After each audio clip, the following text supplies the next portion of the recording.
오늘 다 할게요. 야, 워시야 되시. 자, 같이 볼게요. 자, 물어보지 마세요. 물어보지 마시고. 느낌은 워시야. 물어보지 마시고. 아주 좀만 들어봐. 자, 이거 한번 해볼게요. 여러분들 어법 문제 풀 때 지금은 AB형이 ABC가 있지만 이제 여러분 지금 이건 다 없어진 유형이죠. 지금은 다 5줄입니다. 5줄. 네? 5개가 나와요. 5개. 이게 3개로 안 나오고 ABC로 안 나오고 5개 선택지 5개로 나오죠. 이제 이 유형은 사라진 유형이에요. 모의고사에서는 ABC 유형은 사라졌어요. 근데 어법에서는 1번부터 5개까지 쉽게 말하면 어법을 풀 때는 밑줄 친 부분 푼다 안 푼다. 밑줄 친 부분을 본다 안 본다. 본다. 자, 문제풀이 방법 볼 거예요 안 볼 거예요? 아야. 밑줄 친 부분 보지 마세요. 왜 안 봐요? 그럼 어떻게 들어요? 어떻게? 무슨 말이냐면 여러분들 내가 when에다가 물줄 쳐놨어요. 예를 들어볼게요. when에다가 물줄 쳐있어요. 뭐라고 해석하실래요? 언제? 그걸 어떻게 알아요? 앞뒤에 문장. 그렇죠. 내가 무슨 얘기를 하는 거냐면 밑줄 쳐져 있는 부분이 이 문장에서 가장 어려운 부분을 물줄을 쳐놨는데 거기서부터 볼 필요 없다는 거야. 예를 들면 여러분들이 모자이크를 맞출 때 가운데부터 맞추십니까? 가장자리부터 맞추십니까? 가장자리. 왜 가장부터 맞춰요? 쉬워요. 보기가 쉬워요. 그러면 여기에 밑줄 쳐져 있는 부분이 쉬운 부분이에요? 어려운 부분이에요? 어려운 부분인데 왜 거기서부터 봅니까? 예를 들면 이런 거죠. 대답하고 맛을 딱 밑줄 쳐놓고 선입견이 생겨요. 대답하고 맛을 보고 여러분들 내가 when 어떻게 해석할래 하면 뭐라고 대답하시겠어요? 언제? 모른단 말이에요. 그러니까 이 자리가 어느냐, 이 자리가 어느 자리인지를 알려면 앞에서부터 끊어봐야 합니다. 앞에서부터 끊어가야 여기가 무슨 자리인지 알고 그 자리를 보고 얘가 명사 자리면 음음문으로 해석하죠. 그렇죠. 이게 형용사 자리면 뭐뭐하는으로 해석하잖아요. 그렇죠. 이게 만약에 부사 자리면 뭐뭐 할 때라고 해석하는데 이것만 보는 게 무슨 의미가 있냐고. 오히려 오답으로 갈 확률이 많죠. 왜냐면 선입견이 생기니까. 벌써 that 하면 딱 생각나는 게 관계대명사. 근데 앞에 봤더니 명사가 없어. 그러면 걔는 관계대명사를 보면 안 된다는 소리거든요. 그래서 그렇죠. 명사 자리죠. 그래서 밑줄친 어법을 볼 때는 밑줄친 부분을 절대 보지 않습니다. 어디서부터 보는 거예요? 그러면 어디서부터 본다? 맨 앞에부터 문장의 맨 앞부터 차근차근 끊어가세요. 차근차근 여러분들 배운 대로 차근차근 끊어있기를 하셔야 뭐가 나오니까 끊어있기를 해야 그 자리에 맞는 품사가 나와야 내가 문제를 풀 거 아닙니까? 다 해석이 다르고 내용이 다르니까 밑줄 부분을 절대 보지 않겠습니다. 그 다음에 두 번째 선택지 5개를 기준으로 봤을 때 3점짜리 문장 중에 5문장을 정확하게 해석을 해서 끊어있기를 해서 3점을 받아갈 수 있는 문제는 없어요. 사실. 그러면 어떤 문제를 포기할 거야 아니라 여기서는 사실상 우리한테 기회죠. 5문장만 풀면 돼요. 5문장만. 제대로. 이해가요? 네. 5개의 선택지가 있다고 가정을 했을 때 여기 같은 경우는 몇 개만 보면 돼요? 5개. 3개. 3개만 정확하게 보시면 됩니다. 쉽게 말하면 이 문장이 포함되어 있는 랩부터 여기가 마지막까지인 이 부분만 정확하게 잡으면 이 문제는 풀리고 B번도 마찬가지 어디서부터 not knowing부터 then까지만 정확하게 잡으시면 돼요. 2문장. 그 다음에 3문장 어디 여기 when부터 여기 money까지를 정확하게 보시면 되지 않느냐 이 얘기예요. 그러니까 이렇게 해서 3점을 받을 수 있는 문제는 어려운 게 아니라 우리한테는 시간도 절약할 수 있고 정확하게 끌어있기만 하면 되는 데다가 뭘 안 해도 내가 주제문을 할 필요 있어 없어? 주제문을 몰라도 되잖아요. 쉽게 말하면 이 문장만 정확히 잡아도 된다라는 점이에요. 하지만 내가 오늘도 말씀드리지만 모의고사 문제, 모의고사 탑10을 모의고사를 푸는 것과 여러분들 변형 문제를 푸는 것은 조금 다릅니다. 내신 대비를 변형 문제. 내신 대비를 하는 것과 모의고사를 푸는 것은 조금 달라요. 그래서 제가 지금 2학기 2주차가 되면 2월달 2주차가 되면서부터는 변형 문제가 달려있는 모의고사를 몇 개씩 숙제로 좀 드릴게요. 많지 부담스럽지 않게끔 드릴 테니까 내신 대비를 이렇게 해야 되는구나. 여러분들 한번 오늘 수업을 이걸 쫙 듣고 나서 변형 문제 딱 풀어보세요. 바로 정답이 나오진 않습니다. 이해 가세요? 그래서 내신 대비는 조금 달라야 됩니다. 알겠죠? 수준은 이 정도 수준이면 충분해요. 고등학교 1학년은. 하지만 우리가 미리 보는 모의고사 3교시 독해를 왜 했습니까? 버리라는 뜻이 아니죠. 우리가 왜 했어요? 1학년에서 2학년 가는 난이도가 너무 차이가 많이 나니까. 여러분들이 내년 겨울방학 때 준비를 안 해놓으시면 2학년 때 2학년 1학기가 끝나면 또 상담을 오겠죠. 무슨 얘기를 해요? 저희가 1학년 때까지 잘했는데요. 이 얘기를 선생님 너무 많이 들어요.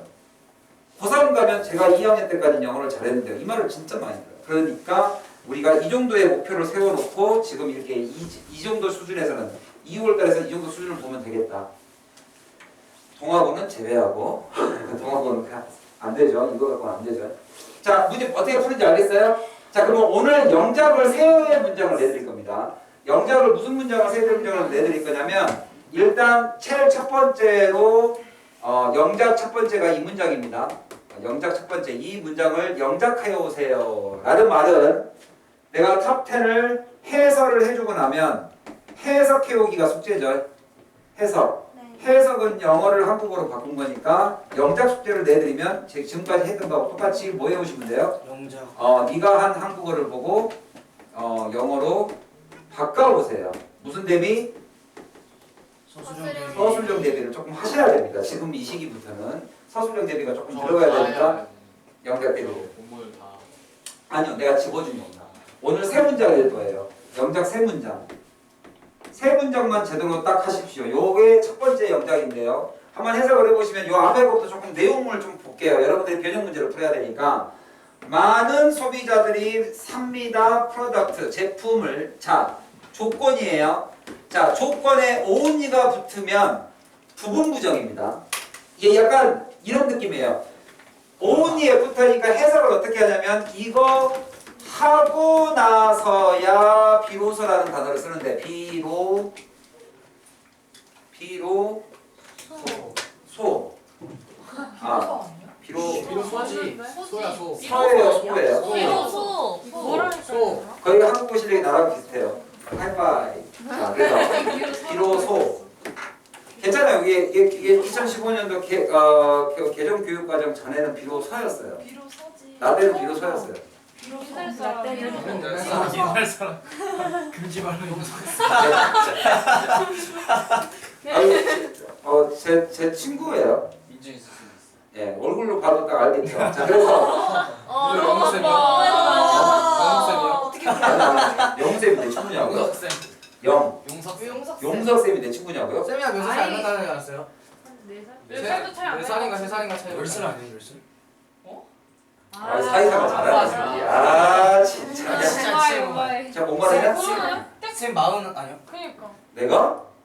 아니요 저는 3살이에요. 39이라면서요 그때. 아니야. 그건 과거 얘기할 때. 지금 내가 꼭 지금 이게 녹화를 하면서 꼭 내 나이를 공개를 해야 돼요? 네네네 70년대예요.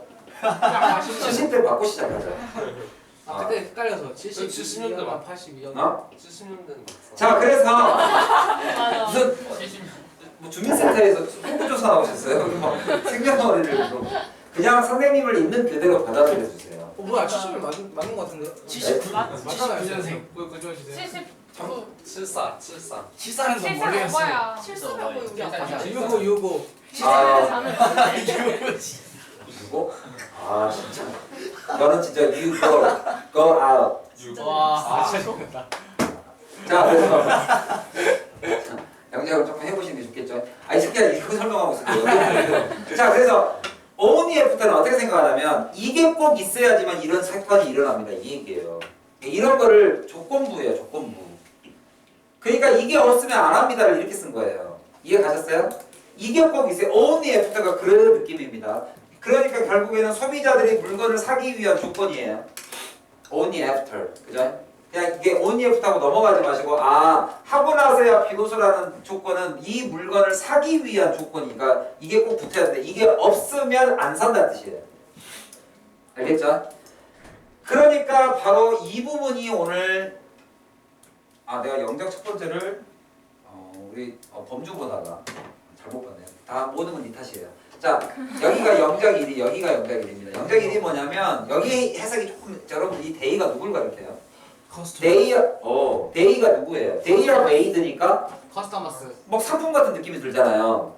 근데 이게 오형식 수동태가 그래서 조금 잘 풀어야 돼요. 오형식 수동태는 역시 오형식이죠. 오형식.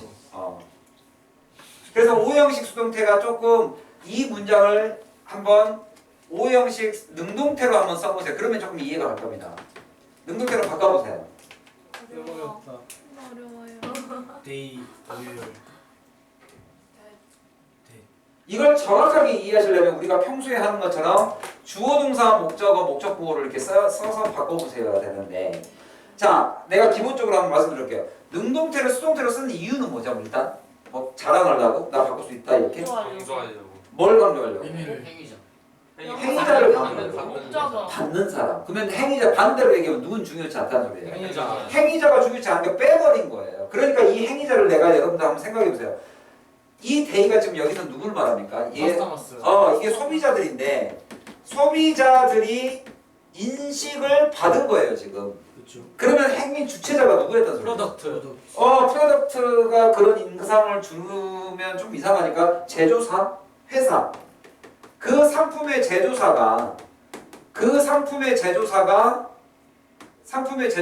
make 억지로 만든 거죠. 누구를? 커스터머, 소비자들이 이 두 개는 주술 관계니까 주어 수로처럼 해석을 해야 되니까 그들이 뭐하도록 aware 하도록. aware가 뜻이 뭡니까? 인지야. 인식하다, 인지하다예요. 인식하는이에요. 근데 이거 조심하세요. 이게 좀 학생들이 이걸 좀 착각을 하는 경향이 있어서 제가 영작을 하나만 조금 간단하게 시켜볼게요. 나 그거 알아요. 한번 해보세요. I know that. 아니 물론 aware를 써서 I aware that. 그러니까 이렇게 쓸까봐. I am aware. I am aware죠. aware는 형용사입니다. 동사가 아니에요. I am be aware. 인식하는. 자, 근데 이것도 잘 알아두세요. 주어 동사 여기가 보어인데 형용사인데요. 쉽게 말하면 형용사인데 형용사가 목적어를 갖는 형용사들이 꽤 있어요. 이거에 대해 I am aware of that 이렇게 하면 그거에 대해서 나 그거 about의 뜻입니다. about 알아요라는 뭐뭐에 대해서라는 뜻이니까 좀 알아두세요. 그래서 상품 제조사들이 만들어낸 거죠. 억지로 누구를? 소비자들을 뭐하도록? 소비자가 알도록 누구를? 뭐뭐에 대해 that을 썼습니다. 여기는 that을 썼으니까 주어 동사가 이렇게 나오겠죠. 이것을 알 수 있도록 만듭니다. 라는 말을 수동태로 쓰면 이 문장이라고 해요. 그러면 이걸 한번 여러분들 수동태로 바꿔보면 어떻게 돼요? 이 목적어가 수동태니까 그 소비자들은 뭐 하게 됩니까? make를 해요, 당해요? 당해요. 그렇죠. 그들은 are made. 이렇게 되어집니다. 자, 그랬을 때 이 목적 보호는 이제 뭘로 바뀌는 거예요? 위로 올라가면 목적어. 주격 보호가 되는 거죠. 그들이 인식하는 aware. 주격 보호로 바뀌는 거죠. 이해 가셨어요? 이 목적격 보호가 자, 소비자가 이해하느니 주어가 이해하느니로 바뀐 거라고요. 이해 가셨습니까? 그래서 고형식의 수동태에서 이 보호 자리, 그죠? 목적격 보호가 주격 보호로 바뀌는 이 관계를 조금 이해하세요. 주격 보호가 목적격 보호, 또는 목적격 보호가 주격 보호로 바뀌는 이 문법을 조금 이해하십시오. 오형식 수동태 지금 A, B, C에 나오는 오늘 문법 세 가지는 여러분들 어느 학교를 가시든 1학년에 분명히 한 번은 나옵니다. 이거는 고등학교 문법에서 안 나올 수가 없는 부분이라서 조금 잘 알아두세요. 영작 1번 아셨죠? 오형식의 수동태, 그 다음에 오형식의 능동태 두 가지 다 한번 연습해보세요. Only after they are made aware입니다. 그들이 소비자들이 인식되어지게끔 되고 나면 그리고 나서야 비로소 그 물건을 살 수 있는데 이것도 한번 알아보세요. 왜 굳이 주어를 뺐냐? 여기 앞에 있는 주어와 소비자들은 물건이 삽니다. 소비자들이 이르고 나서야 비로소 이렇게 되려고 이 주어를 맞추려고 이게 수동태로 바꿔놓은 거예요. 이해 가셨어요? 소비자들은 물건을 삽니다. 회사가 그들을 이렇게 하기보다는 소비자들은 물건을 사는 게 자기 자신이 그 물건에 대해서 인식이 되어져야만 물건을 삽니다. 이렇게 주어를 일치시켜 놓은 거예요. 이해 가셨죠? 자, 뭐에 대한 인식이냐? 여기 대시 있죠? 이거에 대한 인식이죠. 그 물건 상품이 available 뜻이 뭐죠? 이용 가능. 이용 가능하니 이것도 형용사죠. 이용 가능한 어디에서 in market이라는 말은 뭐예요? 출시됐다는 소리죠. 시장이라는 소리는 결국엔 출시가 돼야 출시 안 된 제품을 우리가 살 수는 없잖아요. 그래서 여기서 출시라는 느낌으로 가시면 됩니다. 그래서 여기 첫 번째 A번입니다. A번 여러분들 좀 피곤하시죠 지금? 네. 약간 피곤해 하시는 것 같으니까 빨리 A번까지만 하고 쉴게요. 네. A번. A번의 문법 내용은 뭐냐면 여기 잠깐 봐봐 지피야. 너희들이 다 아는 문법. 너희들이 다 알아. 시험 끝나고 나면 막 이래요. 막 이래요. 다 아는 문법을 틀립니다. 뭐 때문에? 눈속임. 쉽게 말하면 눈속임이라는 건 여러분들이 꼼꼼하지 않으면 눈은 속아요. 이 문장이 어려운 문장이 절대 아니에요. 되게 쉬워요. 그럼에도 불구하고 내 눈속임을 할 수 있는 거 뭐? 삽입구들. 삽입구나 삽입절에 의해서 내 눈이 속여집니다. 그 다음 또 뭐? 생략. 자, 내가 저번에도 말씀드렸습니다. 외국어 시험에서는 생략이 나오지 않을 수가 없습니다. 생략되어 있는 표현은 외국어 시험에서 반드시 나와요. 그 생략에 관련된 문법들이 목적격 접속사를 뺀다, 관계대명사도 명사를 생략시킨 거죠. 그래서 이 생략된 문법에는 무조건 시험 문제가 나올 수밖에 없다. 그럼 여기 let's say는 예시를 들게요. 이렇게 이해하시면 됩니다. 예를 들면 자 지금